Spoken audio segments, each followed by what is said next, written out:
Tanse, I'm Kristen Achkate. Welcome to APTN National News. Thank you for joining us.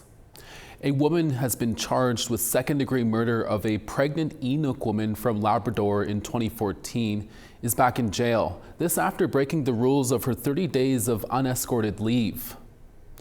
In a decision made last Friday, 39-year-old Victoria Leah Henneberry's unescorted temporary absences have been cancelled by the Parole Board of Canada because of her ongoing erratic behavior and not following the rules.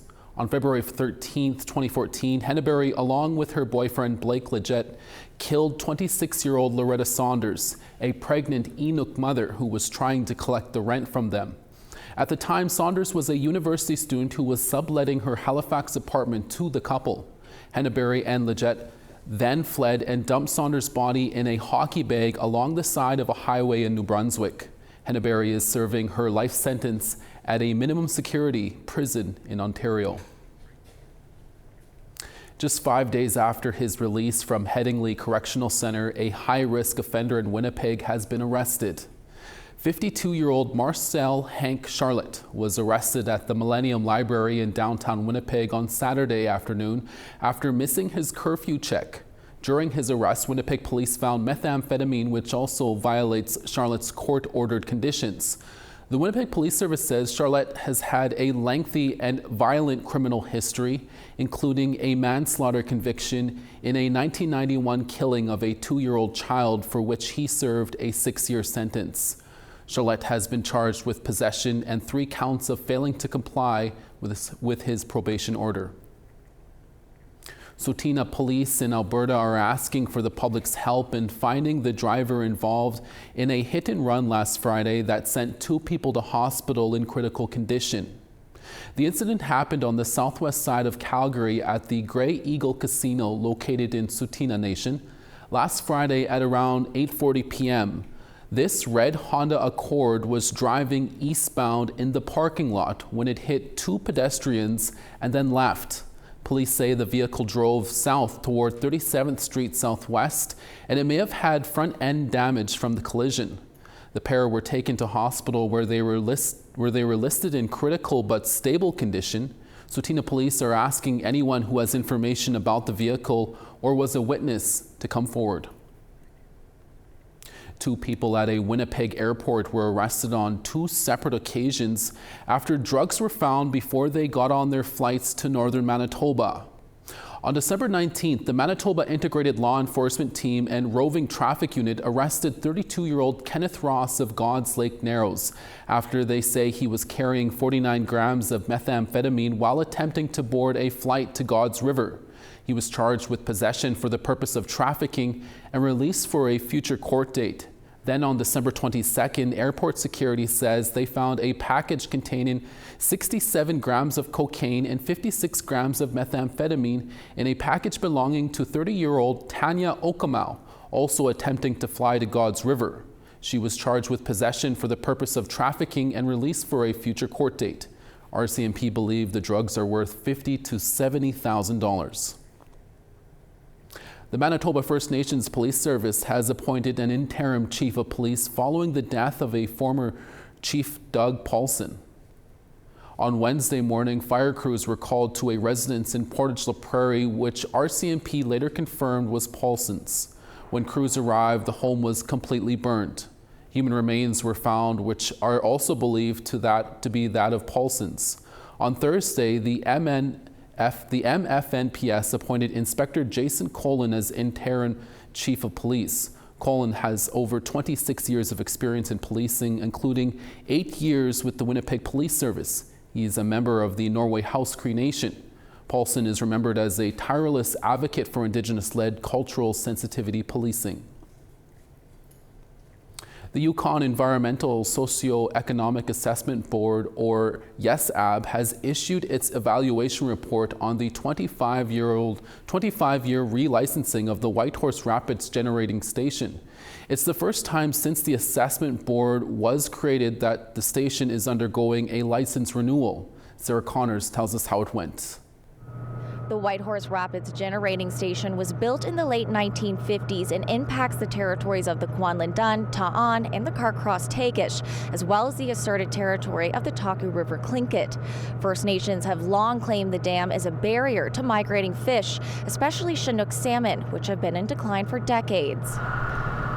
YesAp's report says the dam's fish ladder can block some fish from migrating upstream, and the dam's turbines can kill or injure fish. The board determined relicensing the station could have detrimental effects on Chinook salmon, aquatic life, and First Nations wellness. However, it says those effects can be mitigated with terms and conditions. YesAp's recommendations include finding alternative means for fish passage, like upgrading the fish ladder and developing a plan to reduce fish turbine deaths. YesAp recommended the dam's renewed license be in place for another 25 years until 2050. Yukon Energy said in a statement to APTN News it's encouraged by YesAp's recommendations and is reviewing its report and the proposed terms and conditions. The Crown Corporation's license is up for renewal at the end of May. It's now up to the decision bodies, the territorial and federal governments, as well as the Kwanlindun First Nation, to either accept, vary, or reject YesAp's recommendations. Sarah Connors, APTN National News, Whitehorse.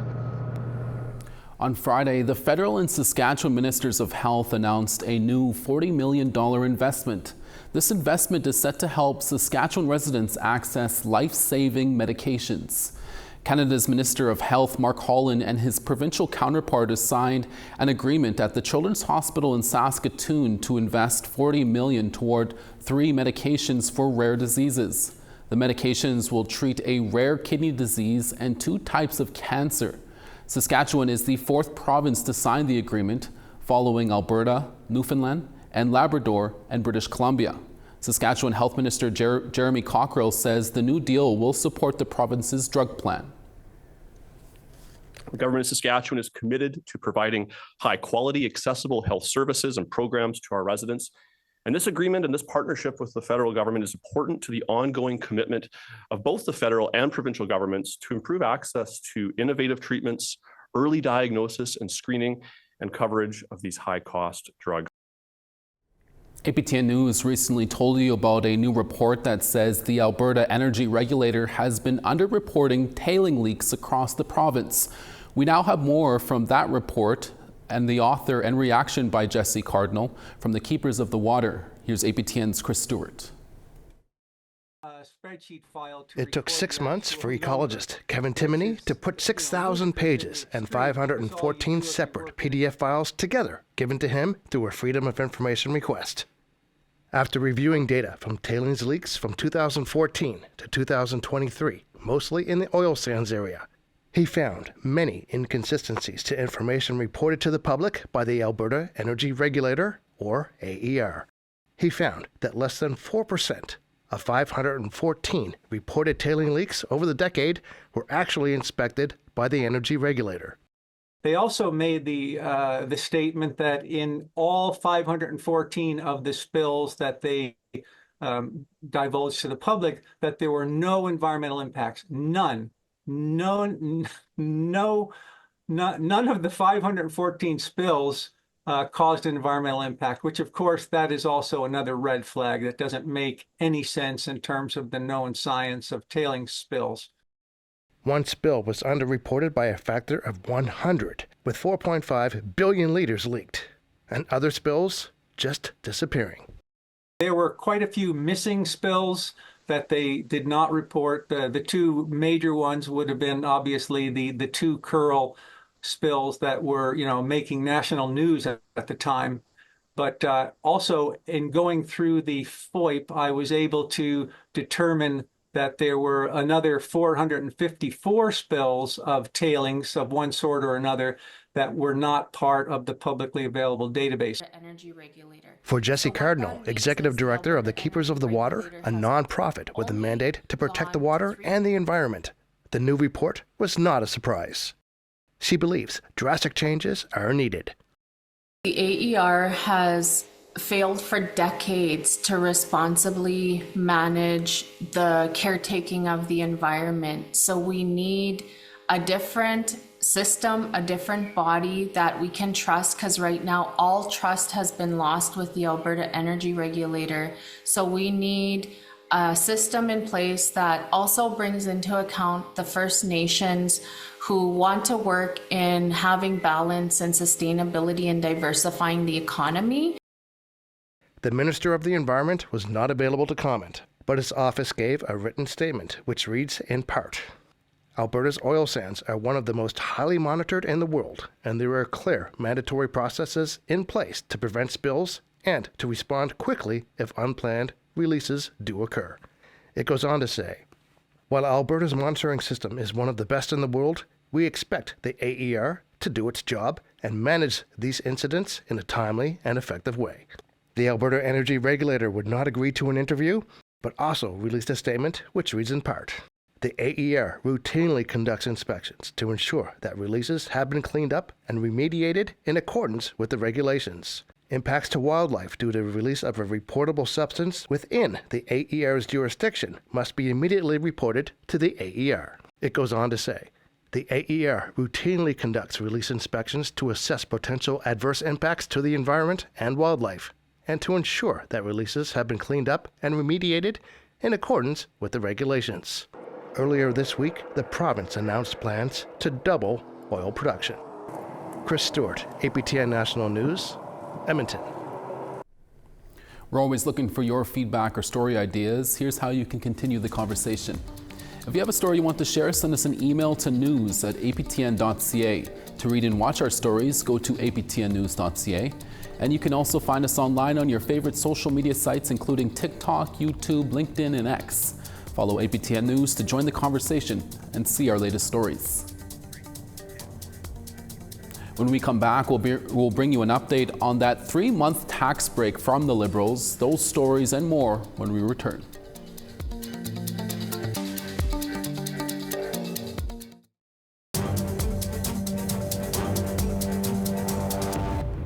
Welcome back. Michif language revitalization just got a $15.3 million boost from the federal government.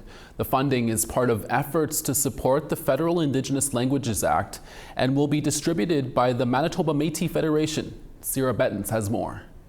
We have approximately less than 1,000 Michif speakers in the province, and with the help of the federal government, we're able to give Michif language a chance to survive and to prosper. On Thursday, Canadian Heritage unveiled $15.3 million in funding to the Manitoba Métis Federation over 5 years to help revitalize the Michif language. Talib Noor Mohammed, the parliamentary secretary to the Minister of Canadian Heritage, was in Winnipeg to share the news.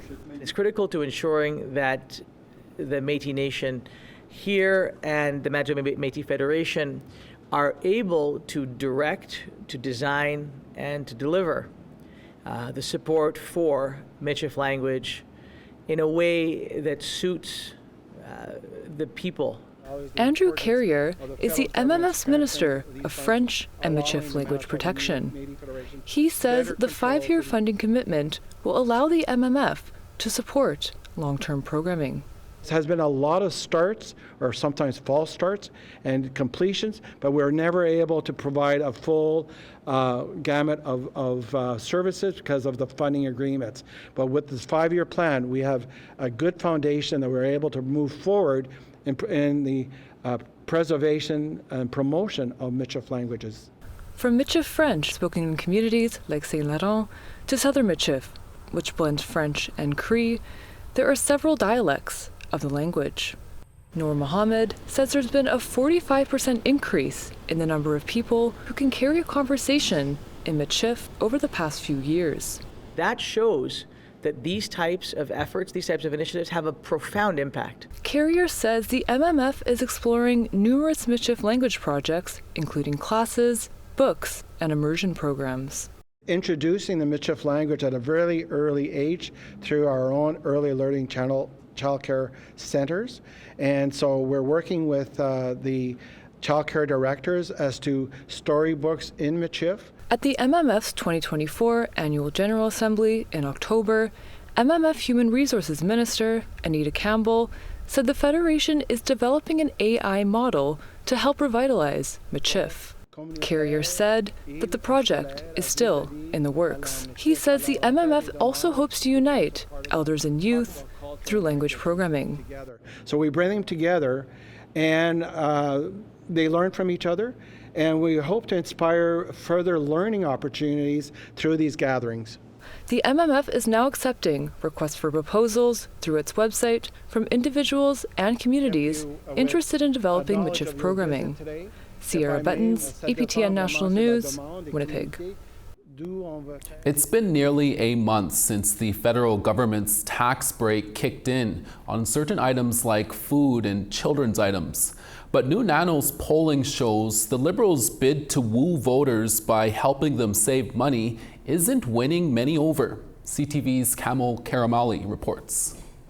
We're about halfway through this 2-month Canada-wide tax break. Back in mid-December, the federal government had promised no GST or HST on essential items like groceries, snacks, and children's clothing. But new Nanos polling shows roughly 2/3 of Canadians interviewed by Nanos Research say the tax break has had no impact to their household finances, while 30% say it's had a minor positive impact, and only 3% claim it's resulted in major savings. When it comes to whether the tax break has changed how Canadians feel about the Liberals ahead of the next federal election, 60% have said it has had no impact, while more than 30% say it's made them less likely to vote Liberal, and only 7% believe the pause in paying some taxes have made them more likely to vote for the Liberals.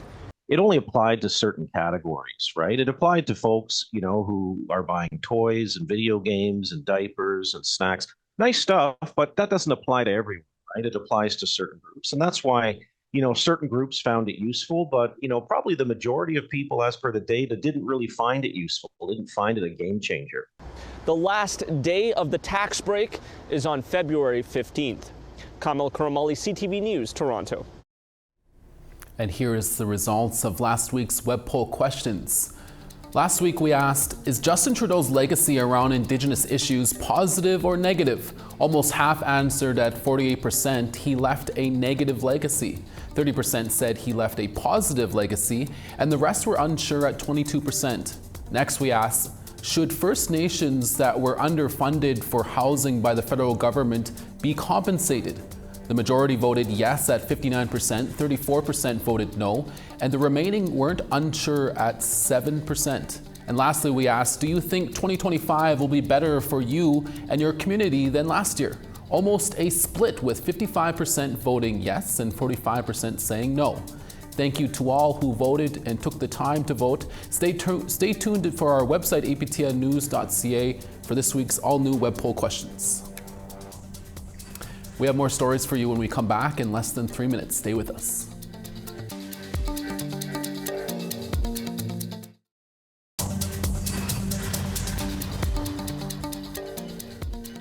Starting on the east, -3 in Halifax and Sun, Charlottetown -3 as well. Cartwright -2, La Grande River -10. Sunny and Saguenay at -7, Quebec City -6. Toronto -1, Sault Ste. Marie -3. Wawa -6, Thunder Bay -15. Sunny in God's Lake at -23, partly cloudy in Churchill -20. -25 in Princess Harbour, Dauphin -30. -3 in Swift Current, Yorkton -28. -25 in Stony Rapids, Buffalo Narrows -14.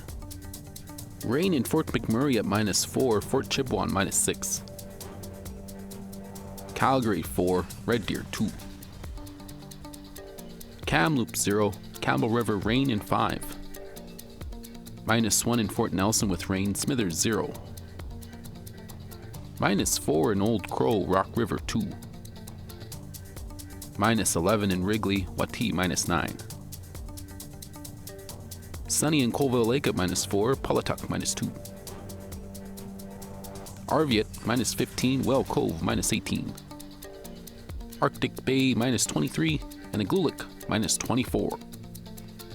This season of Canada's Drag Race is filled with representation, including 3 Indigenous drag performers who joined this season. 2 were eliminated, leaving 1 left to compete for the title of Canada's next drag superstar. Video journalist Rachel May sat down with the 3 queens who recently hit the main stage. Part of me as an artist is I like to incorporate my culture as I know more about it and as it relates towards me. And I think it's also, regalia in our ceremonies and our colors and our names and all these things that I'm now having access to, I layer it in. Jaylene Time is a Two-Spirit Métis performer from Zagami and Anishinaabe in Saskatchewan and a 60s Scoop survivor. She shares her Indigenous culture through drag. As a 60s Scoop adoptee myself, it is something that I've had to navigate in Truth and Reconciliation, and to be able to take ownership of my culture and really explore and navigate to find the answers of my history. Jaylene was the first Indigenous queen to leave the competition in episode 5. In that same episode, Jaylene and Zana, a Two-Spirit Métis queen, had a viral moment. Zana shared their effort to reclaim lost culture after their grandfather was a victim of the 60s Scoop. Jaylene gave Zana a Métis sash. Obviously, you could see, I was already upset. I was already in tears. And then as soon as I received that, I had my full breakdown, which just getting onto Drag Race, even that moment, I felt this kind of weight lift off of me a little bit, which was really nice. In episode 7, Zana became the second Indigenous queen to leave the show. Zana said learning to overcome trauma and embrace their Métis culture made them proud to represent it. I'm still presenting Métis drag. I'm still presenting Métis people, regardless if I match the typical aesthetic that people would expect of that. And my success is Métis success. My success is Indigenous success. The Virgo Queen is an Afro-Indigenous drag performer still in the competition. For Virgo, incorporating indigeneity into drag has been a learning process. It's been baby steps for me, just because I really want to make sure that I am doing it correctly and doing it respectfully. Virgo said all 3 Indigenous queens have stayed in touch. And obviously now Jaylene and Zana are really big supports, and already I've gained a broader understanding of my culture. I feel like I've already been more enriched in the culture. New episodes of Canada's Drag Race air Thursdays at 9 p.m. Eastern on Crave. Rachel May, APTN National News, Saskatoon. It's gold for Canada at the Women's Under-18 World Hockey Championships. Back out to the point. That's Maynard Tiller, shoots and scores! Canada took down our biggest rivals, the United States, with 3-0. In addition to the gold medal, Canada also undefeated throughout the tournament. Great job, Canada. And that's your daytime newscast for this Monday, January 13th. We're back again for your evening newscast. Make sure to join us then. From all of us at APTN National News, hi miigwech masicho. Thank you for watching. We'll see you again. Ekse.